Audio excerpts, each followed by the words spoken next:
স্বাগতম সবাইকে। আশা করি সবাই ভালো আছেন। গত কয়েক মাস ধরে মধ্যপ্রাচ্যে যে অগ্নিগর্ভ পরিস্থিতির মধ্য দিয়ে যাচ্ছিল তা যেন গত রাতের এক বিস্ফোরক ঘটনায় চরম পর্যায়ে পৌঁছেছে। ইরান তাদের অত্যাধুনিক ড্রোন দিয়ে সরাসরি যুক্তরাষ্ট্রের একটি সামরিক ঘাঁটিতে হামলা চালিয়েছে। প্রাথমিক প্রতিবেদনে বলা হচ্ছে এই হামলায় কমপক্ষে 21 জন আমেরিকান সেনা নিহত হয়েছেন।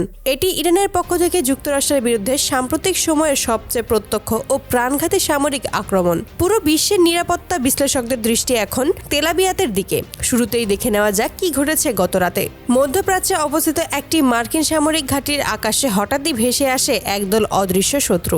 ইরানের পাঠানো অত্যাধুনিক সেলথ ড্রোন যুক্তরাষ্ট্রের বিখ্যাত বায়ু প্রতিরক্ষা ব্যবস্থাকে ফাঁকি দিয়ে ঘাঁটির ভেতরেই আঘাত হানে। ফলাফল ভয়াবহ বিস্ফোরণ, অগ্নিকাণ্ড, ধ্বংসস্তূপ ও সর্বোচ্চ পর্যায়ের হতাহত। মার্কিন কর্তৃপক্ষ নিহতদের সংখ্যা এখনও চূড়ান্তভাবে নিশ্চিত না হলেও অভ্যন্তরীণ সূত্রগুলো জানাচ্ছে নিহত আমেরিকান সেনার সংখ্যা কমপক্ষে 21। ঘাঁটির ব্যাপক ক্ষয়ক্ষতির পরিমাণ এখনও নিরূপণ করা হয়নি। এই হামলা কোনো আকস্মিক ঘটনা নয়, এর পটভূমি তৈরি হয়েছে গত 5 মাস ধরে। ইসরায়েলের গাজায় চলমান যুদ্ধ, যেখানে আন্তর্জাতিক সংস্থাগুলোর দাবি অনুযায়ী 1 লাখেরও বেশি ফিলিস্তিনি নিহত হয়েছেন, যার 60% নারী ও শিশু।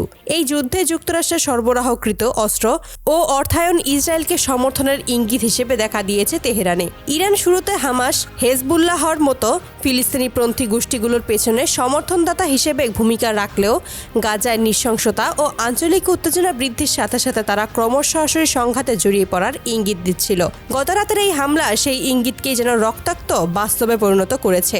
একটি পরিষ্কার বার্তা, ইরান সরাসরি মার্কিন লক্ষ্যবস্তুতে আঘাত হানতে প্রস্তুত এবং তাদের সামরিক প্রযুক্তি মার্কিন প্রতিরক্ষা ব্যবস্থা ভেদ করার ক্ষমতা রাখে।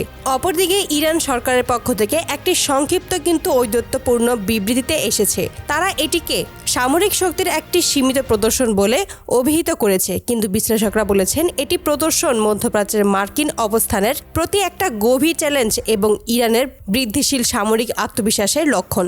এই হামলার প্রভাব অত্যন্ত সুদূরপ্রসারী হতে পারে। প্রথমত, এটি সরাসরি ইরান যুক্তরাষ্ট্র সংঘাতের দিকে অঞ্চলে ঠেলে দিতে পারে, যা পুরো বিশ্বের জন্য একটি বৃহত্তর যুদ্ধের দুর্যোগ ডেকে আনবে।